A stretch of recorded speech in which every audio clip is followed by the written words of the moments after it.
महाराज चित्रगुप्त इष्ट के रूप में वर्तमान से सहस्त्रों वर्ष पूर्व पृथ्वी लोक में भारतवर्ष का उत्तर क्षेत्र भगवान महाराज चित्रगुप्त की आराधना में हमेशा व्यस्त रहने वाला भानु महाराज चित्रगुप्त को अपना इष्ट अर्थात आराध्य मानता था। दिन का कोई प्रहर नहीं था जिसमें वह अपने इष्ट का स्मरण ना करता हो। चूंकि भानु के माता पिता भी महाराज चित्रगुप्त के भक्त थे, इसलिए जन्म के बाद नामकरण के समय ही भानु के माता पिता ने महाराज चित्रगुप्त के पुत्र के नाम पर ही अपने पुत्र का नाम भानु रख दिया था।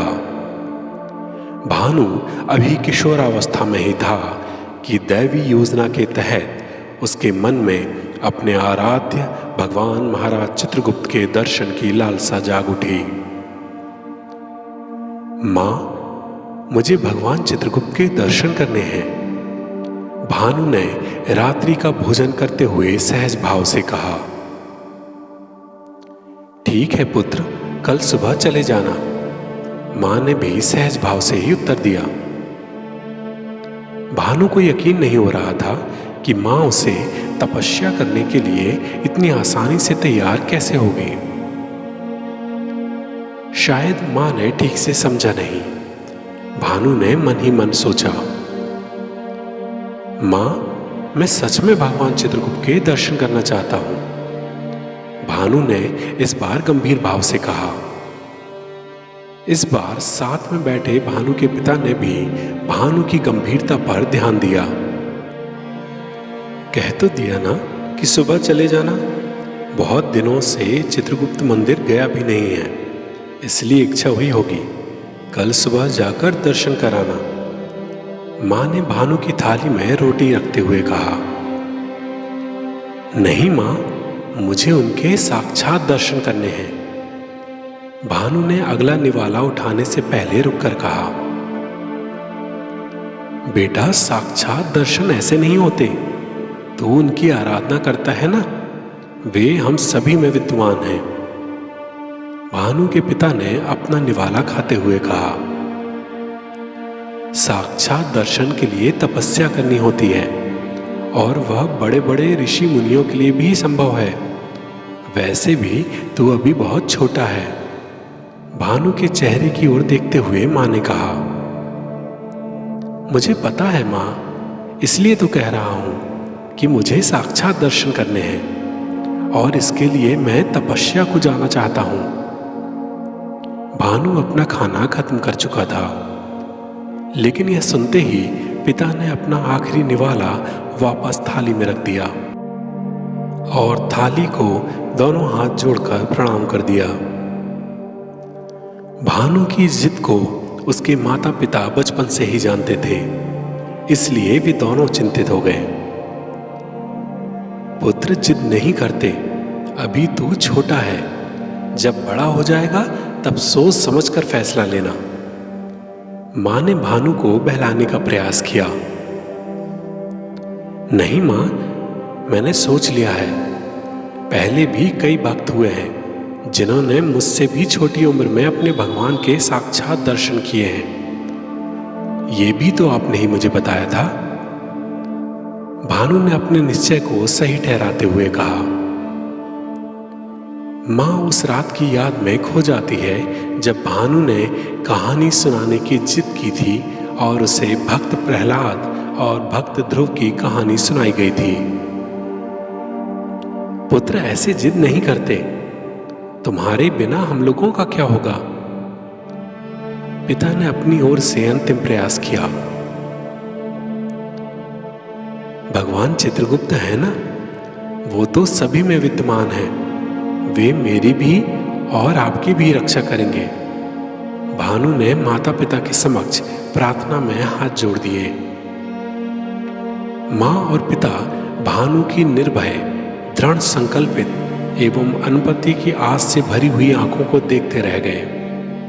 ना जाने कब उन दोनों की आंखों से आंसुओं की बरसात होने लगी। उन्हें आभास भी नहीं हुआ। माँ, पिताजी, दर्शन होते ही मैं वापस आपके पास आ जाऊंगा। आप भी मेरे लिए प्रार्थना कीजिएगा। भानु ने पुनः अपने हाथ जोड़ दिए। रात हो चुकी थी। सोने जाने से पहले माँ को यकीन था कि सुबह तक भानु तपस्या के लिए जा चुका होगा। जितना वह उसे जानती थी, इसलिए उसने उसे अपनी बाहों में भर लिया। भानु घने जंगल के बीचों बीच स्थित पर्वत की ओर तपस्या को चला गया। प्रारंभ में उसने फल खाकर 1 वर्ष तक तपस्या की। तदुपरांत फलाहार भी छोड़कर तप में संलग्न हो गया। ओम श्री चित्रगुप्ताय नमः के मंत्र से पूरा पर्वत गूंज उठा। समय बीतता गया। मंत्र की ऊर्जा एवं दिव्य ध्वनि पहले आसपास के जंगल, फिर संपूर्ण उत्तर क्षेत्र, देवलोक, संपूर्ण सृष्टि के साथ संयमनीपुरी तक पहुंच गए। संपूर्ण जगत इस दिव्य मंत्र से व्याप्त हो गया। भानु के प्राण स्थिर हो चुके थे। शरीर के नाम पर कंकाल पर चमड़ी की परत चढ़ी हुई दिखाई देती थी। भानु के शरीर के चारों ओर एक दिव्य तेज दृश्यमान होने लगा था।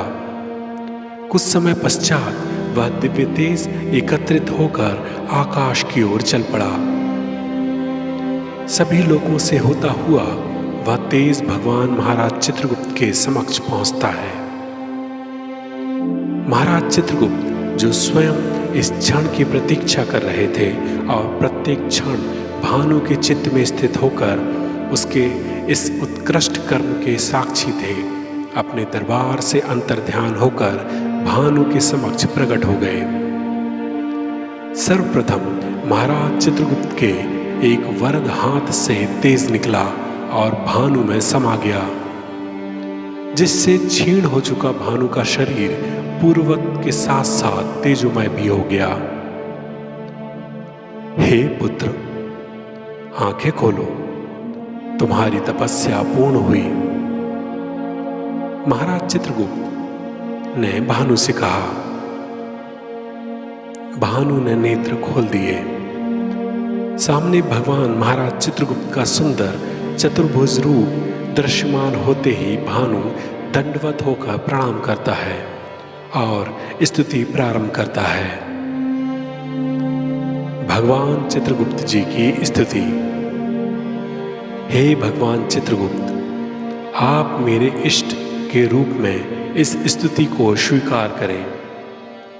आप स्वयं जब ब्रह्मा जी के शरीर में पूर्व से ही स्थित थे और उनकी तपस्या के कारण आपने भौतिक रूप धारण किया है, तो आप अजन्मा हुए। साथ ही सृष्टि में प्रारंभ से ही विद्यमान हैं। आप सृष्टि के प्रथम न्यायाधीश हैं। आपके निर्णय सभी प्राणियों, देवों, दानवों एवं ऋषियों के लिए समान हैं। आप निष्पक्ष न्यायकर्ता हैं। मेरे इष्ट आप हैं, अतः आपके सिवा इस सृष्टि में कोई नहीं है। संसार में सभी शक्तियां आपका ही रूप हैं। परब्रह्म से ही जगत की प्रत्येक शक्ति प्रकट हुई है। वेद कहते हैं कि परब्रह्म से ही पृथक प्रत्येक शक्ति पूर्ण परब्रह्म है। आप ही परब्रह्म स्वरूपा हैं। आपका यह चतुर्भुज रूप, जो कल्पना से भी परे सुंदर है, दर्शन को दुर्लभ है। आपके गले में पड़ी यह वैजयंती माला आपसे तेज प्राप्त कर शोभा पा रही है। आपके हाथों में कलम, दवात, शंख और पत्रिका शोभायमान हो रहे हैं। भक्तों की भावना के अनुसार ही 2 भुज और चतुर्भुज रूप धारण करने वाले प्रभु मेरी यह स्तुति स्वीकार करें। आपकी स्तुति करने में कोई भी सक्षम नहीं है, तो मुझ जैसा मूढ़ अज्ञानी कैसे कर सकता है। आप तो सभी के चित्त में स्थित हैं, अतः आप सर्वज्ञ हैं, जिस कारण मेरी भावना को समझते हुए मुझ पर प्रसन्न हो। वे भावनाएं जिनको व्यक्त करने के लिए शब्द भी छोटे पड़ जाते हैं, उन्हें समझने में केवल आप ही सामर्थ्यवान हैं। प्रभु, मुझ पर प्रसन्न हो। भगवान चित्रगुप्त अपने स्वभावानुसार मुस्कुरा देते हैं, जिससे सारी सृष्टि के प्राणियों के चित्त आनंद से भर जाते हैं। भगवान चित्रगुप्त: पुत्र, वर मांगो, मैं तुम्हारी तपस्या से प्रसन्न हूं। भानु: भगवान, आपके इस सुंदर रूप के दर्शन के उपरांत आपकी भक्ति के अतिरिक्त मुझे कुछ भी नहीं चाहिए। भगवान चित्रगुप्त: भानु, तुम अपने जीवन में मेरी भक्ति के साथ साथ यश, कीर्ति, धन संपदा और सुख प्राप्त करोगे। भक्ति के वशीभूत तुम्हारा यह जीवन कर्म करते हुए भी कर्ता का नहीं होगा। इस कारण यह शरीर त्यागने के उपरांत तुम्हें अन्य जन्म नहीं लेने होंगे, क्योंकि तुमने मेरी आराध्य के रूप में आराधना की है, अतः तुम मुझे ही प्राप्त होगे। वरदान प्राप्त करने के उपरांत भानु ने भगवान चित्रगुप्त की आरती की। आरती के उपरांत भगवान चित्रगुप्त अंतर्ध्यान हो जाते हैं। भानु के घर लौटने पर उसके माता पिता, जो प्रतिदिन उसकी प्रतीक्षा करते रहते थे, अत्यंत प्रसन्न होते हैं। कुछ ही समय में भानु भगवान महाराज चित्रगुप्त के वरदान के अनुसार कर्म करते हुए धन, संपदा, सुख, शांति और यश प्राप्त कर लेता है। सुखमय, यशस्वी और दीर्घायु जीवन जीने के बाद भक्त भानु की आत्मा मुक्ति को प्राप्त कर अपने इष्ट भगवान चित्रगुप्त में समाहित हो जाती है।